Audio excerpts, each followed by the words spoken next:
안녕하세요. 2020 SNU 바이오 모니터링과 인체 노출 평가를 담당하고 있는 김성규 교수입니다. 예. 오늘 제3강이죠. 환경역학과 바이오마커. 환경역학 분야에서 바이오마커가 어떻게 활용되고 있는지에 대한 설명을 드리겠습니다. 강의를 크게 두 부분으로 나눌 수 있는데요.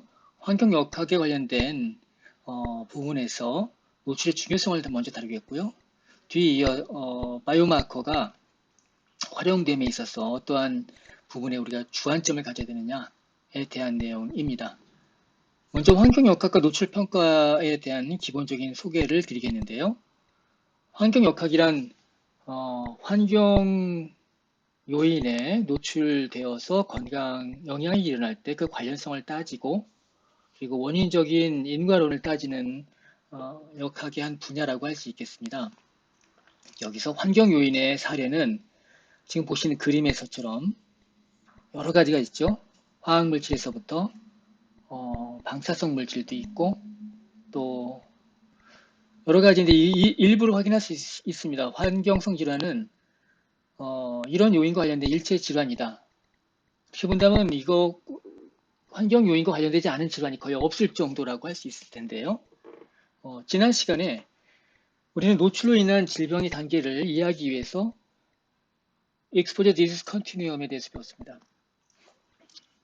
자, 앞부분 이 External Dose에서부터 Biological Effective Dose에 해당되는 부분들은 노출의 영역입니다. 그리고 뒷부분은 이티올로지의 영역입니다. 이티올로지는 질병의 병인론, 병이 어떻게 발생하는가에 관련된 이야기입니다. 이 두 가지 도메인이 모드 오브 액션으로 연결이 되어 있고요. 그리고 각각의 스텝은 사람마다 진행하는 정도가 조금씩 다릅니다. 그리고 유전자도 이 개인 요인 중에 하나죠. 그리고 과학자들은 각 스텝을 모델링하는 기법을 여러 가지로 개발해서 많은 사람들이 사용하고 있습니다. 이 그림에서 보시는 것처럼 노출 요인에 대해서 정확하게 이해를 해야만이 이 하위에 해당되는 환경성 질환에 대한 이티올로지를 이해할 수 있다라고 말씀드릴 수 있겠습니다. 근데 사람과 집단에 따라서 이 노출과 그에 나타나는 반응은 굉장히 복잡해집니다. 그리고 사람도 다양한 사람으로 구성되어 있죠. 그래서 같은 노출에 처하더라도 더 예민한 경우가 있는데 그것은 유전적인 소인이 다르기도 하거니와 연령 집단 성, 또 사회경제적 지위에 따라서 등등에 따라서 굉장히 사람이 다르게 같은 노출되어도 나타날 수가 있고 실제로 그 특성에 따라서 노출량이 달라지기도 합니다. 노출 패턴도 다르고요.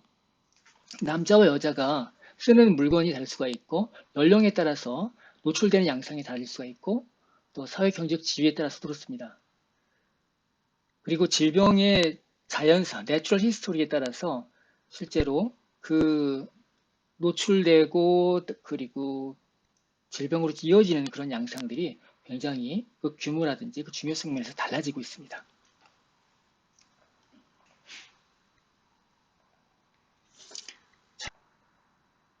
네, 이어서 강의하겠습니다.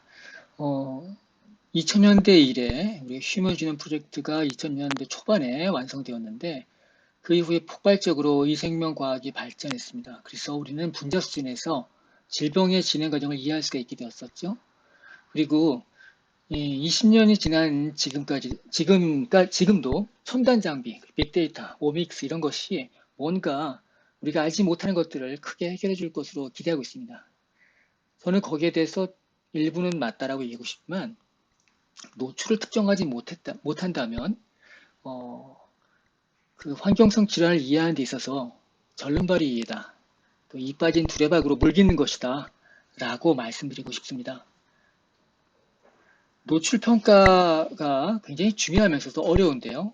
보통 우리가 노출 평가가 필요한 시점이 언제냐? 보통 어떤 이벤트가 발생한 다음입니다.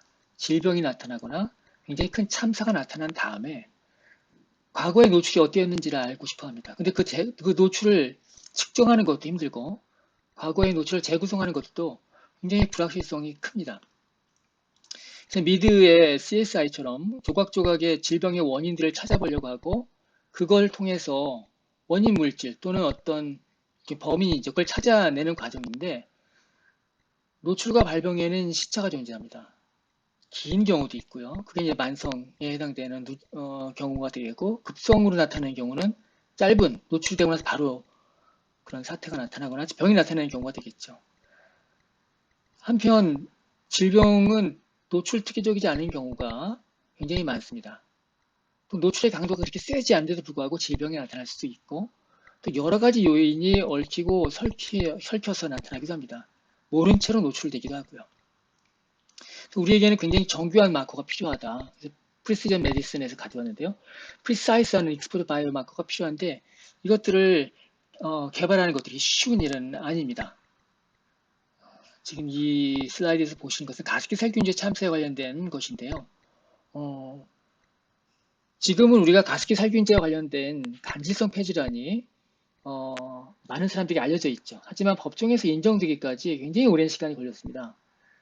그리고 지금도 해결되지 않은 것들이 너무나 많습니다. 예를 들자면 사용된 물질의 범위라든지 피해 보상은 어디까지, 그 질환은 어디까지 인정할 것이냐, 잠재적인 위해 요인과 질환의 연관성을 따져야 될 때 노출 평가를 대단히 정확하게 할 필요가 있습니다. 이게 굉장히 대단히 중요한 요소인데 가습기 살균제의 경우에는 일부 과학자들이 그런 노출 평가를 당시에 사람들의 기억에서 희미해지기 전에 하려고 애를 썼지만 더 넓은 차원에서 더 깊이 했었으면 하는 아쉬움이 지금도 굉장히 남아 있습니다.